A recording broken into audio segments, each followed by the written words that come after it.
नमस्कार बच्चों।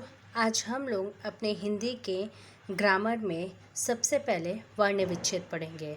ठीक है, हम लोगों ने हिंदी के पीछे जो टेक्सचुअल पार्ट थे उसमें बहुत सारे ग्रामर की चीज़ें कर ली हैं, लेकिन कुछ चीज़ें हैं जिसमें आपको प्रॉब्लम आ रही है।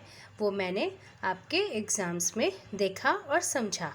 उसमें सबसे पहले आपको वर्ण विच्छेद में आपकी बहुत प्रॉब्लम है, तो इसलिए हम लोग इस वीडियो के माध्यम से अपनी इस समस्या का समाधान करेंगे। ठीक है, तो हम लोग आज वर्ण विच्छेद पढ़ेंगे और उसके बाद थोड़ा थोड़ा सा और भी टॉपिक को लेकर के अपने वीडियो को आगे बढ़ाएंगे। और टेक्स्ट बुक के हमारी जो टेक्स्ट बुक में जो एक्सरसाइज है उनमें जो शब्द हैं उनसे अलग, उनसे डिफरेंट शब्दों को लेकर के हम अपने इन टॉपिक्स को, अपने ग्रामर के इन टॉपिक्स को समझेंगे। ठीक है, उसके माध्यम से बिल्कुल क्लियर करेंगे। तो सबसे पहले हमारा टॉपिक है वर्ण विच्छेद। वर्ण विच्छेद में आगे देखिए बच्चों, पहले तो वर्ण विच्छेद क्या है। वर्ण विच्छेद, वर्ण यानी अक्षर है ना, क ख ग घ ये हमारे अक्षर होते हैं, अक्षर। विच्छेद यानी अलग करना, यानी हमारे शब्दों में अक्षरों से ही मिलकर हमारा क्या बनता है, एक शब्द, और शब्दों से मिलकर हमारा क्या बनता है, वाक्य मीन्स सेंटेंस बनता है। ठीक है, तो अब इन वर्णों, अक्षरों को अलग अलग करना है, यानी एक अक्षर में कौन कौन से स्वर और व्यंजन लगे हैं, कौन कौन सी मात्रा लगी है साथ में, उनको बिल्कुल अलग अलग एकदम तोड़कर रख देना है। जिस प्रकार से हम लोग ब्लॉक्स को बनाते हैं, उदाहरण के तौर पे मैं बता रही हूँ कि कोई भी ब्लॉक, आप ढेर सारे ब्लॉक्स को लेते हो, फिर उसको बना देते हो, कुछ एक साँचा तैयार कर देते हो। ठीक है, फिर बाद में क्या करते हो, सारे ब्लॉक्स को बिल्कुल अलग अलग रख देते हो। वैसे ही हमारा वर्ण विच्छेद है कि कोई भी एक शब्द को विच्छेद कर देते हैं, अलग अलग कर देते हैं, उसमें कौन से स्वर लगे हैं, कौन से व्यंजन लगे हैं, इस प्रकार से। और जब हम करते हैं अलग अलग तो उसको हम कहते हैं वर्ण विच्छेद। यानी किसी शब्द में आए सभी स्वर और व्यंजनों को अलग अलग करके लिखना, यही हमारा है वर्ण विच्छेद। ठीक है, अब हम लोग आगे देखते हैं वर्ण विच्छेद क्या है। देखो, जैसे कि ऊपर हम लोग ने डेफिनेशन पढ़ी कि सभी स्वर और व्यंजन को अलग अलग करके लिखना, इसको कहा जाता है वर्ण विच्छेद। तो वैसे ही ये महल शब्द है, अगर महल का हम लोग वर्ण विच्छेद करते हैं तो कैसे होता है, सबसे पहले माँ का करेंगे, फिर हा और फिर ला। तो देखो, माँ में क्या है, म प्लस अ, तब ये दोनों मिलकर ही अधमा प्लस म आ मिलकर ही म बनता है, पूरा म बनता है। इसलिए यहाँ पर हलंत लगा होता है। पता है हलंत क्यों लगा होता है बच्चों, ये देखो, ये वर्ण के नीचे ये लाइन, सभी जगह देखना, स्वर के नीचे नहीं लगी होगी, ये वर्ण के नीचे लगता है। स्वर मतलब आ ई, इनके नीचे नहीं, क ख ग घ, ये वर्ण है, वर्ण के नीचे देखो सभी जगह हलंत लगे होंगे जितने भी आप वर्ण विच्छेद करोगे। तो म, ये इसका मतलब क्या होता है, ये माँ है या ये हाँ है, ये ला है, ये आधा है। और पूरा कब होता है, जब उसमें उसका साउंड जुड़ जाता है, मतलब उसमें कौन सी जो मात्रा लगी है वो मात्रा लग जाती है तो वो पूरा हो जाता है। जैसे म प्लस आ तो बन जाता है म, ह प्लस आ बन जाता है हाँ। देखो मेरे बोलने का अंतर, ह और आ लग गया तो ह। ठीक है, वैसे ही ल प्लस आ तो बना ला, म ह ल। ठीक है, ये सिंपल सा महल का वर्ण विच्छेद था। अब आगे आप देखिए वर्ण विच्छेद।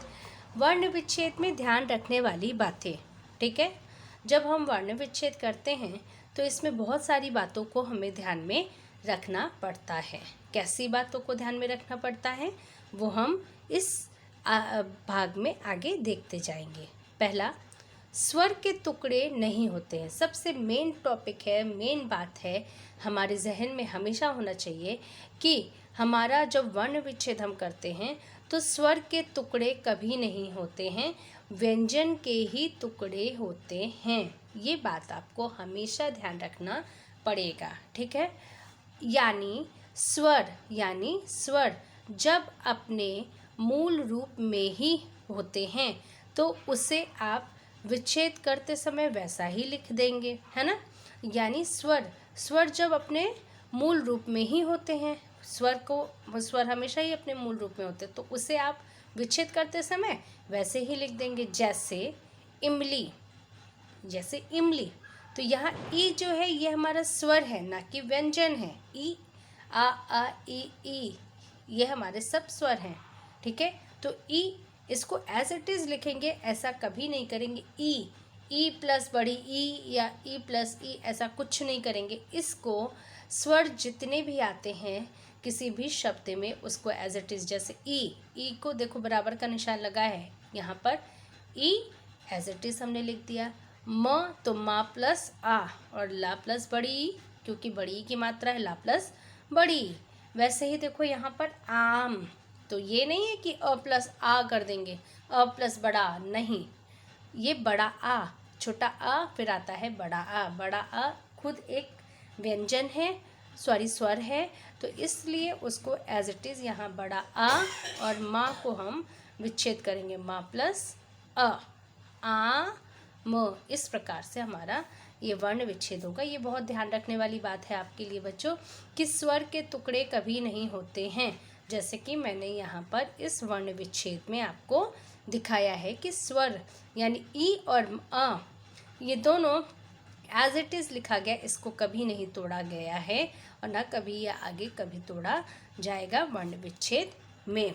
अब आगे देखिए, वर्ण विच्छेद में ध्यान रखने वाली बात नंबर 2 कौन सी बात है?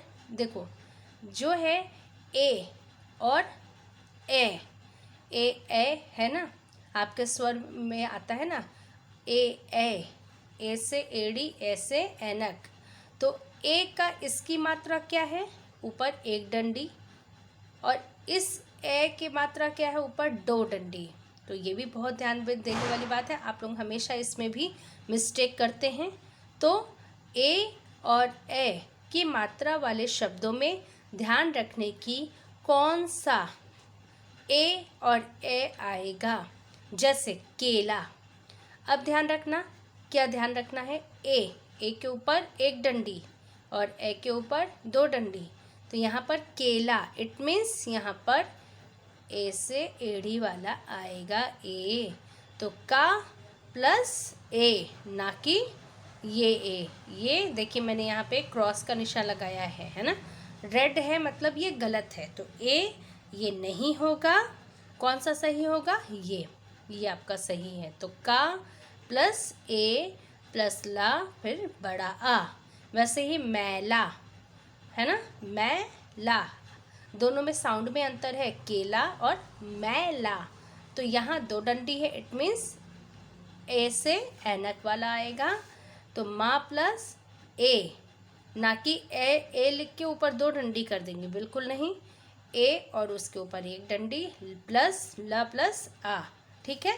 तो ये बात को भी, इन सब बातों को आपको ध्यान में रखना है। ये मात्रा की बात को आपको हमेशा ध्यान में रखनी होगी वर्ण विच्छेद में, नहीं तो आपको वर्ण विच्छेद क्या हो जाएगा? गलत हो जाएगा।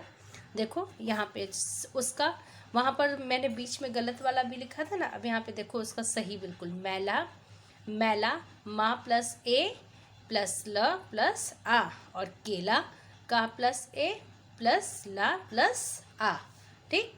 तो ये हमारा सही वर्ण विच्छेद है, मैला का और केला का, ठीक। एक कन्फ्यूज़न आपका क्लियर हुआ। अब देखिए वर्ण विच्छेद में दूसरी बहुत इम्पॉर्टेंट ध्यान रखने वाली बात, वर्ण विच्छेद में ध्यान रखने वाली बात, जो अक्षर पहले से ही आधा है उसे हलंत लगाकर दिखाएंगे, ठीक है। जो अक्षर पहले से ही आधा है उसको भी हम हलंत लगाकर दिखाएंगे, ये भी ध्यान रखने वाली हमारी बात है। जैसे पुस्तक, तो पा प्लस, ये देखो छोटी ऊ की मात्रा है, तो पा प्लस छोटा ऊ, ये हो गया हमारा पू। अब आधा सा आया तो यहाँ पर उसको पूरा लिख देंगे और उसके नीचे भी हलंत लगेगा, ठीक है, लेकिन उसका साउंड नहीं लिखा जाएगा। अब बस सिंपल सा आधा सा है तो उसको क्या कर देंगे हम लोग? पूरा सा कर देंगे। पुस, यहाँ तक हो गया। फिर ता प्लस छोटा आ, का प्लस छोटा आ, ठीक है। ध्यान रखने वाली बात कि आधा सा है तो उसको पूरा सा लिखेंगे और उसके नीचे हलंत लगाएंगे लेकिन उसका साउंड नहीं लिखेंगे, ठीक है। इसी तरह चिट्ठी, टा आधा है तो चा प्लस छोटी छोटी की मात्रा इसलिए चा प्लस छोटी ई। ट टा, यहाँ टा एज इट इज, ये आधा टा है, यहाँ पर ये हलंत लगा इट मीन्स ये आधा टा है, इसको एज इट इज यहाँ टा। फिर ठ, ठा में बड़ी की मात्रा तो ठ प्लस बड़ी की मात्रा चिट्ठी, ठीक है।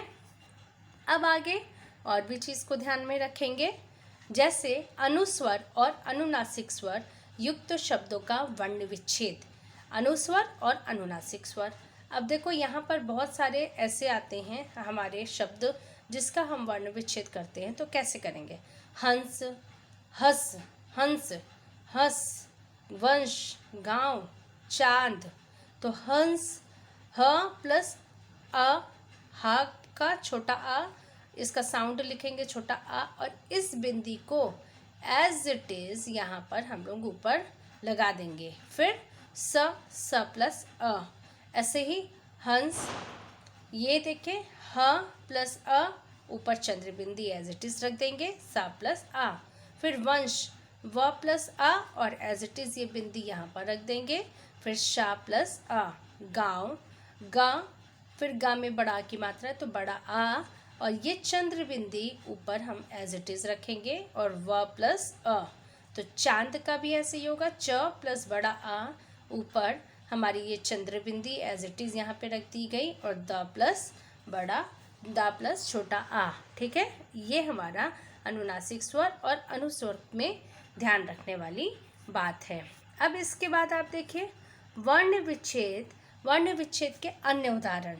और एक चीज़ यहाँ पे अन्य उदाहरण है वर्ण विच्छेद का, बच्चों बहुत ध्यान से देखना इसको।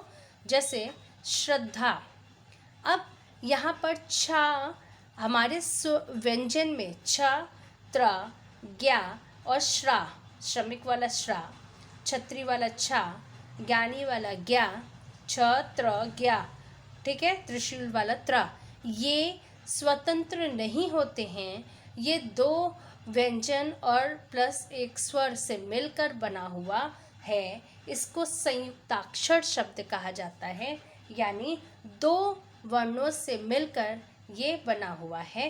तो जब हम इसका वर्ण विच्छेद करते हैं तो पहले हमें श्रा, जैसे ये श्रा है तो श्रा का हमें पहले वर्ण विच्छेद करना पड़ेगा, उसके बाद हम आगे बढ़ेंगे, ठीक है।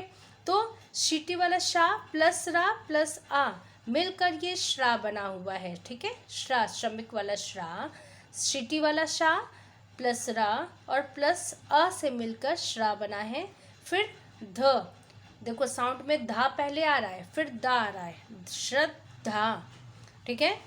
तो अब यहाँ पर दा पहले आ गया, फिर ध और फिर आ, दा पहले फिर धा बाद में फिर आ, जैसे साउंड में जो चीज़ पहले आएगी, आधे में लिखा हुआ में जो पहले आएगी आप उसको पहले आगे लिखोगे। उसी तरह ब्रा, म्हड़, ब्राह्मण, तो ब्रा तो बा प्लस रा, बा के बाद रा आ रहा है, बा प्लस रा प्लस बड़ा आ, ब्रा ह मड़। अब देखो ब्रा ह आ रहा है फिर म आ रहा है, म लो, तो ब्रा का ये हो गया ब प्लस रा प्लस बड़ा आ। अब हा, तो ह म, तो हा प्लस म प्लस अ, ठीक है। ब्राह्मण, तो ला प्लस अ। इस तरह से ये हमारा अंतर, जैसे जैसे आप साउंड करोगे ना आपका वो क्लियर होता जाएगा। सही साउंड करोगे तो सही आपका वर्ण विच्छेद होगा, नहीं तो आपका वर्ण विच्छेद गलत होगा, ठीक। अब जैसे यहाँ पे नृप, न प्लस रा, अब देखो ना के नीचे ये सा के नीचे ये जो रा की मात्रा है ये ऋषि वाले रा की मात्रा होती है। ये बिल्कुल ध्यान रखिएगा सभी कि ना मतलब किसी भी शब्द में नीचे ऐसी मात्रा आए तो इट मीन्स ये ऋषि वाले रा की मात्रा है, ठीक है। तो नृप, ना प्लस ऋषि वाला रा, प प्लस आ, ठीक है। सृष्टि, तो सा प्लस ऋषि वाला रा, श्री श, तो फिर आधा शा, ये पूरा यहाँ हो जाएगा। टी, तो टा प्लस छोटी ई, ठीक है। महापुरुष, तो म प्लस अ, म, हा प्लस बड़ा आ, पु, पा प्लस छोटा ऊ, रू, रा प्लस ऊ, रू, शा शतकोड़ वाला शा प्लस आ। ठीक है, श्रमिक। अब फिर से आया, देखो ऊपर जैसे श्रद्धा में था वैसे ही यहाँ पे श्रमिक है, तो ये जैसे श्रद्धा का श्रा था एज इट इज यहाँ पर भी वही आएगा, यानी शीटी वाला शा प्लस रा प्लस अ, श्रमिक, माँ प्लस छोटी ई, का प्लस आ। ठीक है, यज्ञ। अब जैसे ज्ञा को मैंने भी बताया, जा प्लस इया प्लस आ। ज्ञा कैसे बना है, जैसे श्रमिक बना है, शीटी वाला शा प्लस रा प्लस आ से बना है, वैसे ही ज्ञा जो है ये ज्ञा जा प्लस इया प्लस आ से बना है। तो पहले या प्लस आ, फिर ज्ञा का वर्ण विच्छेद करेंगे। ज्ञा का वर्ण विच्छेद ऐसे कभी नहीं होगा, ज्ञा प्लस अ, नो, इसको पूरा तोड़ेंगे। किससे बना है ज्ञा, तो जा प्लस इया प्लस अ, तो हो गया ये हमारा यज्ञ। ड्रम। अब ये देखिए ये रा की मात्रा है, डा में रा की मात्रा, तो डा के बाद रा आ रहा है, ड्र, तो डा प्लस र प्लस फिर हमारा साउंड आ, मा प्लस आ। अब इसी तरह से नेक्स्ट है हमारा वृक्ष। ठीक है, तो अब देखो वृक्ष में ये देखो नीचे मात्रा ऋषि वाले रा की, तो वा प्लस ऋषि वाला रा, छा किससे बना है, जैसे कि मैंने आपको बताया संयुक्ताक्षर शब्द छा है, तो क प्लस शतकोड़ वाला शा प्लस आ, ये हमारा छा का तोड़ है, का प्लस शा प्लस अ। ठीक है, तो वा प्लस ऋषि वाला रा प्लस का प्लस शा प्लस आ, ये हो गया हमारा वृक्ष। ये चीज़ आप बहुत ध्यान में रखना, हमेशा छ, त्र, ज्ञा और श्रमिक वाला श्रा, ये जो है हमारा संयुक्ताक्षर है। किसी भी वर्ण विच्छेद में पहले हमें इनको पूरा तोड़ना है और उसके बाद हम आगे बढ़ते हैं। ऐसा एज इट इज़ इसको वर्ण विच्छेद में कभी नहीं रखते, ये बात आप हमेशा ध्यान रखना। ठीक है बच्चों, अब हम लोग अपने अगले टॉपिक पे आएंगे। वर्ण विच्छेद हमने समझ लिया, अब हम लोग अपने अगले टॉपिक पे आ जाएंगे। ठीक है, अब देखिए यहाँ पर एक वर्कशीट मैंने दी, जैसे पहले हमने समझाया आपको कि वर्ण विच्छेद किस प्रकार से किया जाता है। अब देखो यहाँ पर आपको वर्कशीट मैं खोल कर दे रही हूँ, जिसमें हम लोग कुछ वर्ण विच्छेद को करेंगे, जैसे चह, चहाना। ठीक है, यहाँ पर क्या करना है, निम्नलिखित शब्दों के वर्ण विच्छेद के सही विकल्प चुनिए। किसी भी प्रश्न को करने के पहले प्रश्न को सही प्रकार से पढ़ के समझ के फिर हम अपने प्रश्नों को करेंगे। ठीक है, तो पहला है चह, चहाना, तो इसका सही वर्ण विच्छेद ये गा वाला है, क्यों, चा प्लस अ, ह, तो हा प्लस आ, च, फिर चा प्लस आ, हा, फिर हा प्लस बड़ा आ, ना प्लस बड़ा आ, चहाना।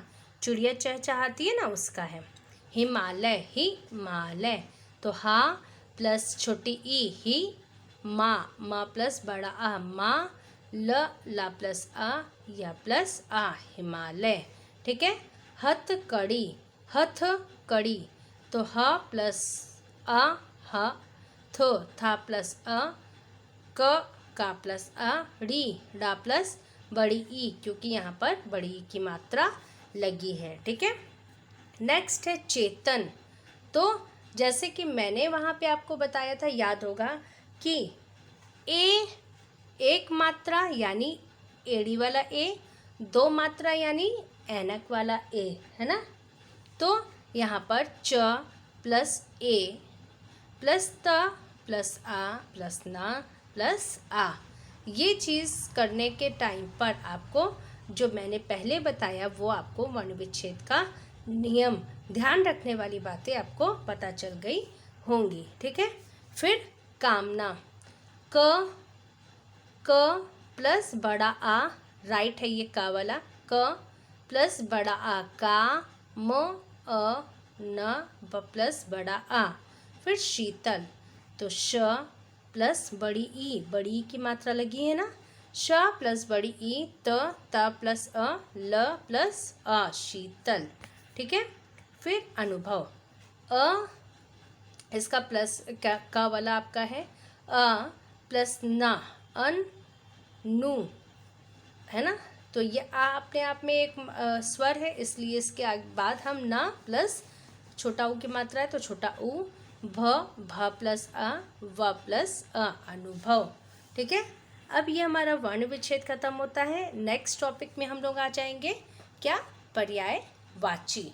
ठीक है। जैसे कि पर्यायवाची शब्द हम लोग जानते हैं कि हमारा समानार्थी शब्द होता है किसी भी शब्द का, उसको हम लोग कहते हैं पर्यायवाची शब्द। तो यहाँ पर हम लोग एक्सरसाइज लेकर आए हैं कि नीचे निम्नलिखित शब्दों के सामने उनके पर्यायवाची शब्द दिए गए हैं, उनमें से जो शब्द सही पर्यायवाची नहीं है उससे चुनकर लिखिए। अब यहाँ पे क्या करना है, जो हमारा पर्यायवाची शब्द नहीं है उस पर टिक करना है। ठीक। तो पुष्प का यहाँ पर्यायवाची कुसुम भी है, पुहुप भी है और सुमन भी है। तो विटप हमारा पुष्प का पर्यायवाची नहीं है, इसलिए इसके ऊपर टिक है। शक्ति, बल, विक्रम, पराक्रम, ये शक्ति का हमारा क्या है, पर्यायवाची शब्द है। इस ऐसा क्वेश्चन क्यों दिया है, ताकि आपको पर्यायवाची शब्दों का पता चले, ज़्यादा से ज़्यादा आपको पर्यायवाची शब्द पता चले। और प्रभाकर, प्रभाकर शक्ति का पर्यायवाची शब्द नहीं है। फिर है नेक्स्ट आपका शक्ति, शरीर, शरीर का पर्यायवाची विलोचन नहीं है। ठीक है, यहाँ पर विलोचन नहीं है। वपु, काया और अंग, ये हमारे शरीर का पर्यायवाची शब्द है। फिर नेक्स्ट है मित्र, मित्र का पर्यायवाची सखा, दोस्त, सहचर, सहचर मतलब साथ में पढ़ने वाला, साथ में हर समय साथ में रहने वाला। और इसका मित, मित, नित, मित है, मित ये हमारा पर्यायवाची नहीं है मित्र का, इसलिए उस पर टिक कर दिया गया है। नेक्स्ट है आपका बादल। ठीक है, बादल, बादल देखो यहाँ पर घन, जलद, वारिद, ये जो है ये तीनों आपका बादल का पर्यायवाची है। और शकुन ये पर्यायवाची बादल का नहीं है, इसलिए इसके ऊपर टिक किया गया है। फिर पृथ्वी का पर्यायवाची कौन सा नहीं है, तो यहाँ पर पृथ्वी का पर्यायवाची दल नहीं है। क्यों, वसुधा, धरा, वसुंधरा, ये तीनों ही पृथ्वी का पर्यायवाची है। ठीक है। लक्ष्मी का पर्यायवाची कामिनी, वृक्ष का लक्ष्मी का पर्यायवाची नहीं है। कमला, चंचल और इंदिरा, ये तीनों लक्ष्मी का पर्यायवाची है। ठीक है। सूरज का पर्यायवाची रत्नाकार नहीं है। रत्नाकार का मतलब कोई चित्रकार, जिसको रत्नकार होता है उसको कहते हैं। दिनकर, दिनेश और आदित्य, ये हमारा सूरज का पर्यायवाची है। ठीक है। नेक्स्ट है पवन, इसका पर्यायवाची कौन सा नहीं है, तो सलिल हमारा जो है इसका पर्यायवाची वायु, पवन का नहीं है। समीर, अनिल और वायु, ये हमारा पवन का पर्यायवाची है। फिर माता का पर्यायवाची कौन नहीं है, वनिता। अम्बा, माँ, जननी, ये माता का पर्यायवाची है। रात्रि, रात्रि का पर्यायवाची दयुति, ये नहीं है। यामिनी, विभा, विभावरी और यामा, ये रात्रि का पर्यायवाची है। उन्नति का पर्यायवाची कामना नहीं है। कामना मीन्स इच्छा होता है। प्रगति, उत्थान, उत्कर्ष, ये उन्नति का पर्यायवाची है। ठीक है। नेक्स्ट आपका है बच्चों विलोम। नेक्स्ट क्या है, विलोम। ठीक है। अब हमको क्या करना है, इसमें टॉपिक हमारा है विलोम। विलोम का मतलब क्या होता है, अपोजिट वर्ड, है ना। निम्नलिखित वाक्यों में प्रयुक्त मोटे शब्दों के उचित विलोम शब्द चुनकर रिक्त स्थान को भरो। अब यहाँ पर देखो क्या है, मोटे मतलब कि ये जो थोड़ा डार्क है, ठीक है, उसका अपोजिट। अब जैसे मोहन स्वभाव से सदाचारी है, जबकि उसका भाई दुराचारी है। देखो मैंने टिक किया ना, उसका भाई दुराचारी। सदाचारी मतलब अच्छा व्यवहार वाला, दुराचारी मतलब गंदे व्यवहार वाला। तुम्हें पक्षपात नहीं करना चाहिए, बल्कि निष्पक्ष रहकर इस समस्या को सुलझाना चाहिए। ठीक है। पक्षपात का अपोजिट क्या होगा, निष्पक्ष। ठीक है।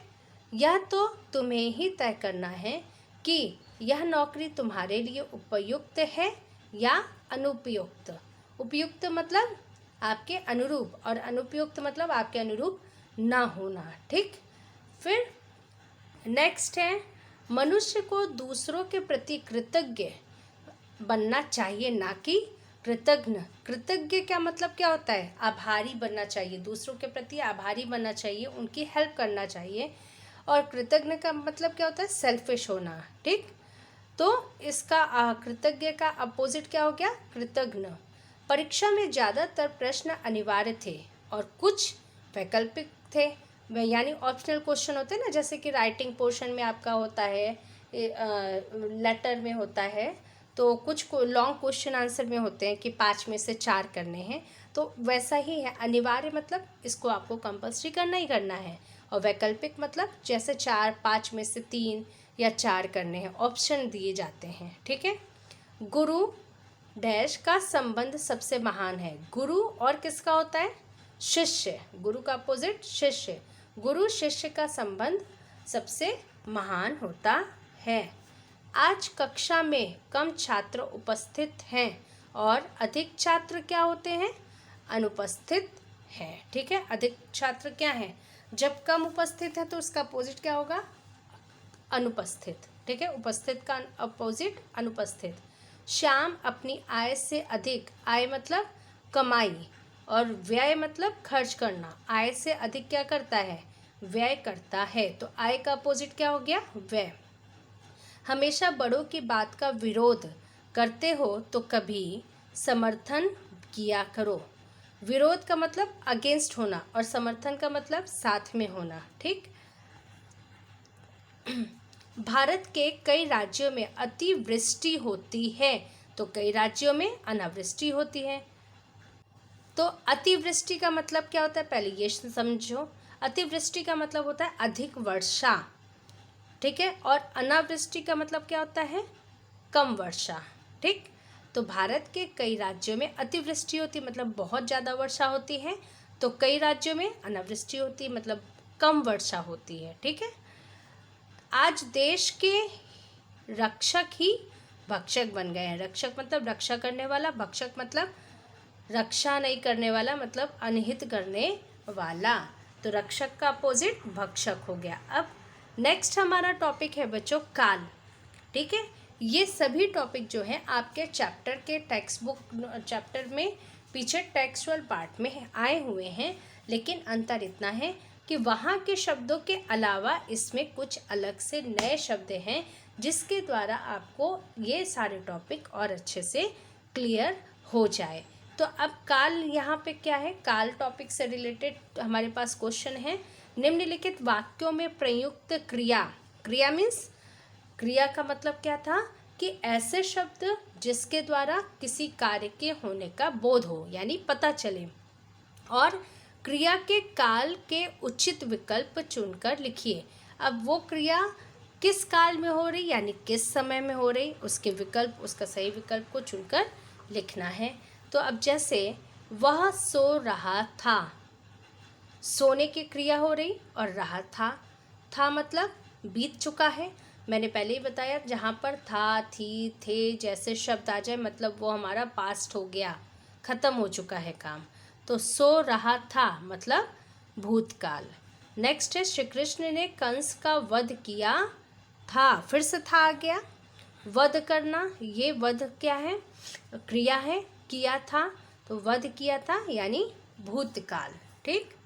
अब नेक्स्ट है उसने पत्र लिखा, लिख चुका है, ना ही लिखने वाला है, ना लिख रहा है, ना लिखेगा। लिख चुका है, लिखा, उसने पत्र लिखा, तो ये हमारा भूतकाल हो गया। शायद वह कल आगरा जाए, जाने वाला है, अभी गया नहीं है, ना जा रहा है, जाने वाला है, तो आगरा जाए यानी भविष्यत काल। ठीक है। हम सब खेलने जाएंगे, अभी गए नहीं हैं, जाएंगे, न जा चुके हैं, हमारा ये भी फ्यूचर का है। खेलने जाएंगे तो ये भी है हमारा भविष्यत काल। राम पढ़ने के साथ साथ लिख रहा है, पढ़ भी रहा है, लिख भी रहा है, ये काम हमारा अभी चल रहा है, तो लिख रहा है यानी वर्तमान काल, अभी हमारा ये काम हो रहा है। वह हंसता है।